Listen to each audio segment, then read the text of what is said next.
This is the Tribe Mastermind, where we talk business, purpose, and passion with your hosts, Jordan Muela and Steve Welty.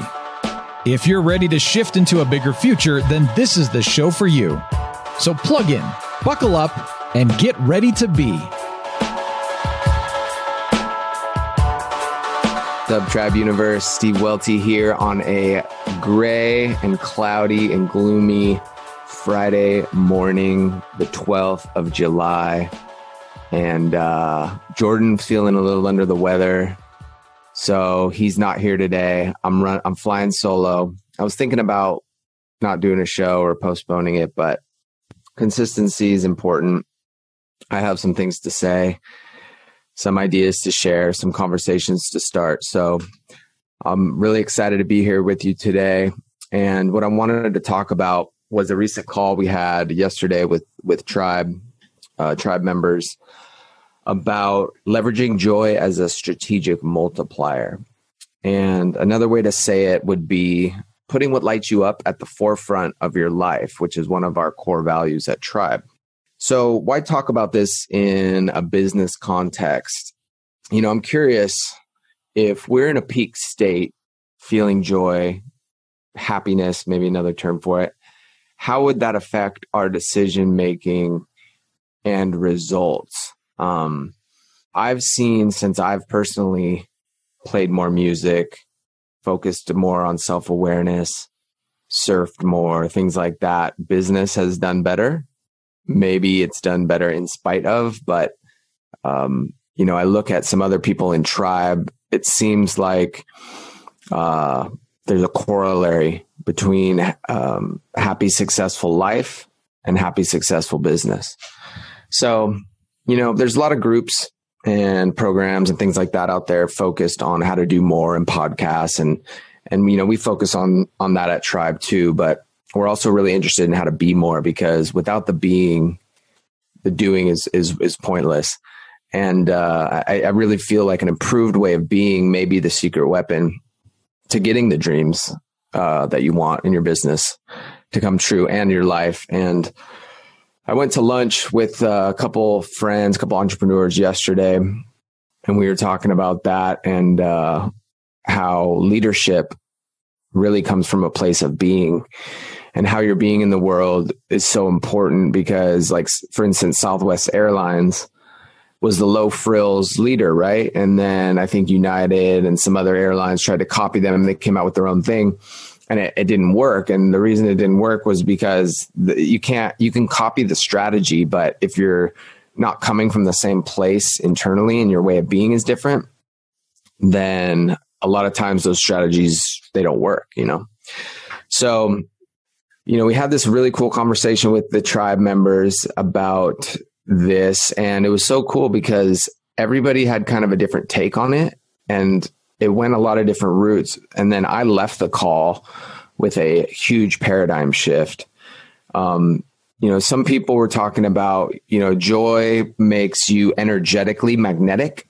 And when you're bringing that, when you're feeling that, it pulls the right situations, the right people towards you. It lifts up your team, etc. Another term that comes to mind is enthusiasm.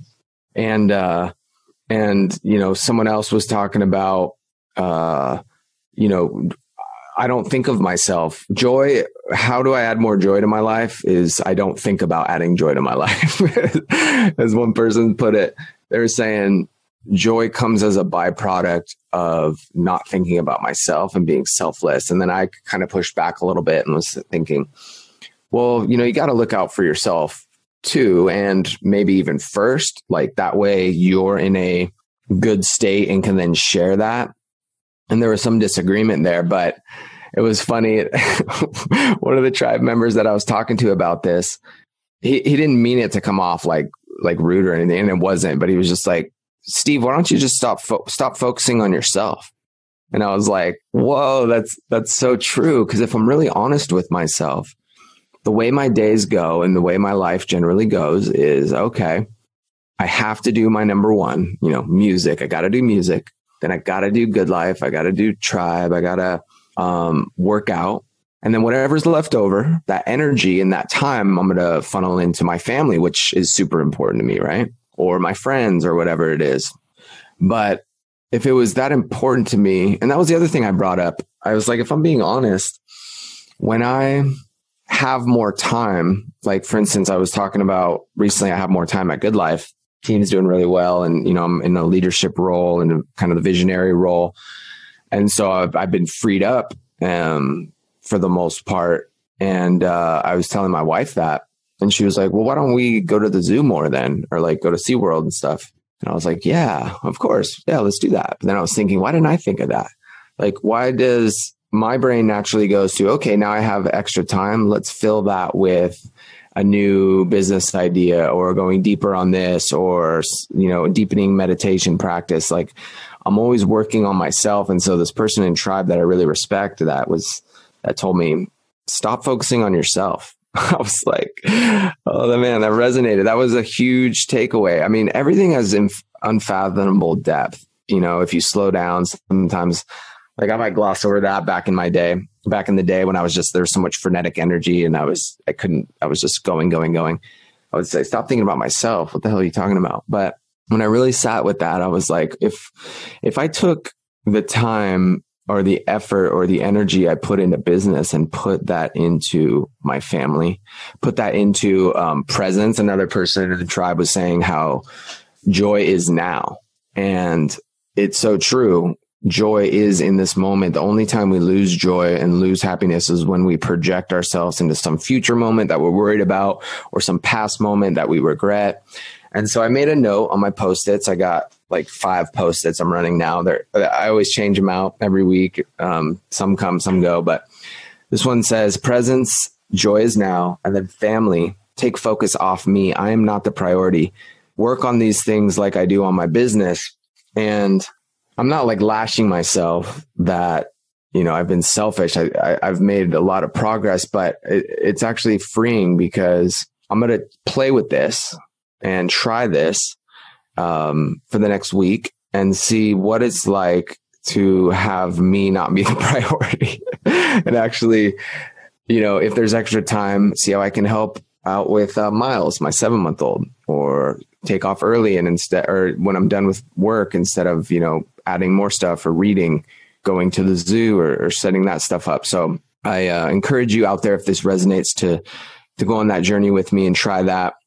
Another thing was brought up, which was really cool, was Derek Sivers, I think it's pronounced. I'm not sure, but someone brought him up in Tribe about this story where he would ride his bike and he was very fanatical about his time. So he'd like go on these long rides and he would always clock his time and he would like go, balls to the wall, just like fast as hell and, super determined, etc. And then one day he just kind of decided that, hey, I'm just going to relax on this trip. He's like riding his bike around Marina Del Rey. And then he kind of tells the story. I'll link the blog. There's like a blog article on it. It's really cool. And he says, and then he noticed like a pelican. And then he noticed these dolphins were swimming. And like he had never seen this stuff before.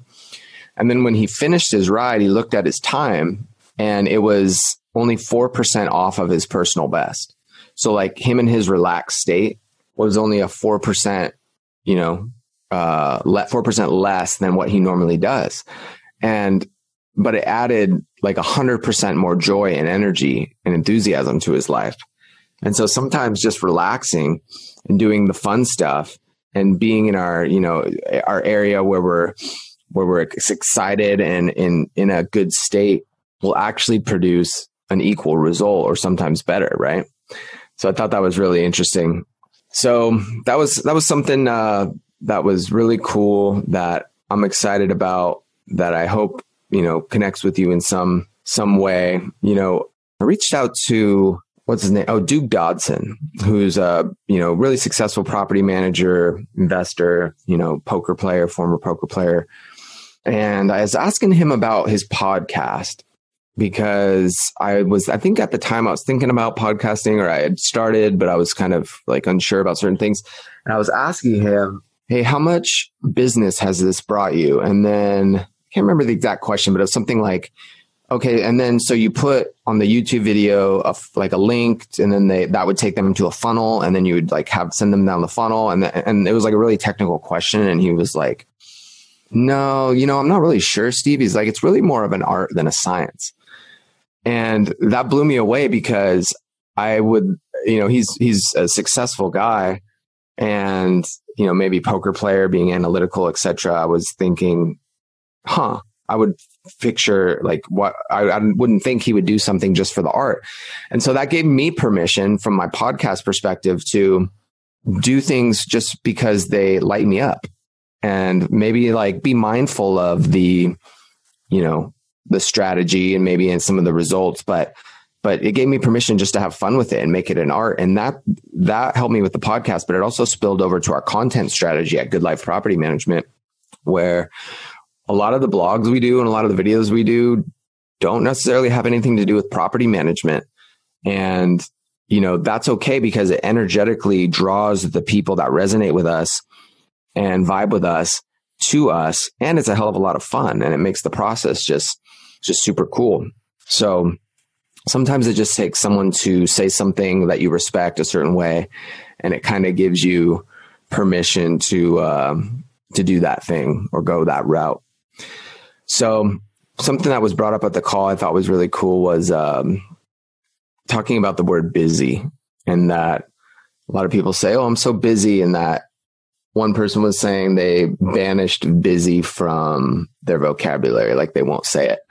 And I was thinking, something I want to banish from my vocabulary is I don't have the time, because that's such a, I don't know, I guess maybe in some cases that could make sense. Like you're in prison and, you can't like be out of prison, so you don't have the time. I don't really know when but if we were real about it, it's not a lack of time. It's just, it's not a priority. Right. So I'm going to play with that and see how that goes. But it's just like, I don't respond with busy anymore. It's like, I don't want to say I don't have the time, because it's such a cop out.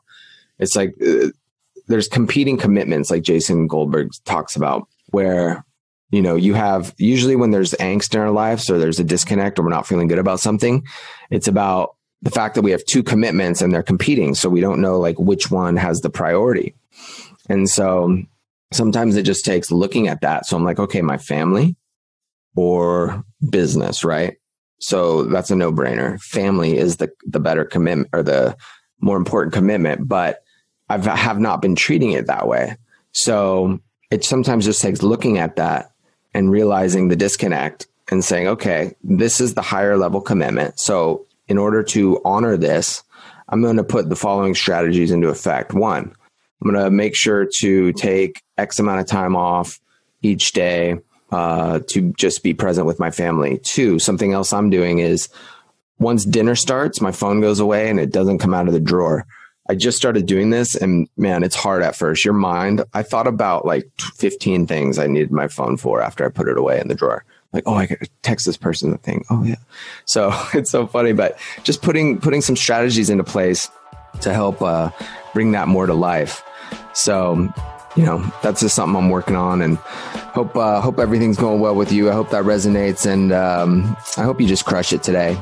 Stay focused, stay happy, keep it in art form, and we'll connect with you soon. Cheers. Did you enjoy this episode? Please share it with a friend and leave a review on iTunes. If you'd like to find out more about joining the tribe, go to tribemastermind.com to understand why the best and brightest mastermind with us.